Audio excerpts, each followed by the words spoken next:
আমাদের চ্যানেলের আরেকটা ভিডিওতে আপনাদের সবাইকে স্বাগত জানাই। আশা করি আপনারা সবাই ভালো আছেন।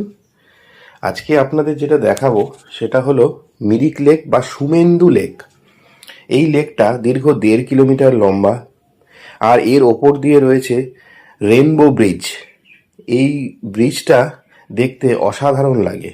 তো আপনারা প্ল্যান করবেন সবাই, ফেরার সময় আপনারা মিরিক রোড হয়ে ফিরবেন। আপনারা অবশ্যই জানেন যে দার্জিলিংয়ের দুটো রুট শিলিগুড়ি থেকে যাওয়ার জন্য, একটা হলো কার্শিয়াং হয়ে যায়, আর একটা মিরিক হয়ে ফেরে। তো ফেরার সময় আপনারা সবাই চেষ্টা করবেন যে মিরিক হয়ে ফেরার। হয়তো রাস্তাটা একটু লম্বা পড়ে, তবে আপনারা জ্যাম পাবেন না।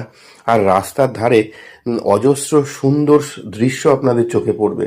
তার মধ্যে প্রথমে আপনারা দেখতে পাবেন সারি সারি পাইন গাছ দাঁড়িয়ে রয়েছে, আর পাইন গাছের মাঝখান দিয়ে যখন মেঘগুলো বয়ে যায় তখন সে এক অপূর্ব দৃশ্য দেখতে লাগে।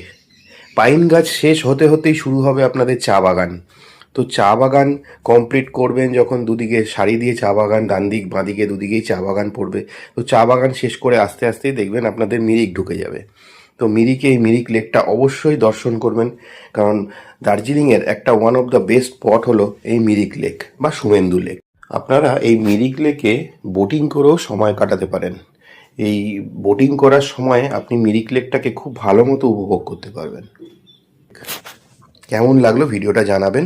ভালো লাগলে একটু লাইক, শেয়ার, সাবস্ক্রাইব করে দিয়ে যাবেন।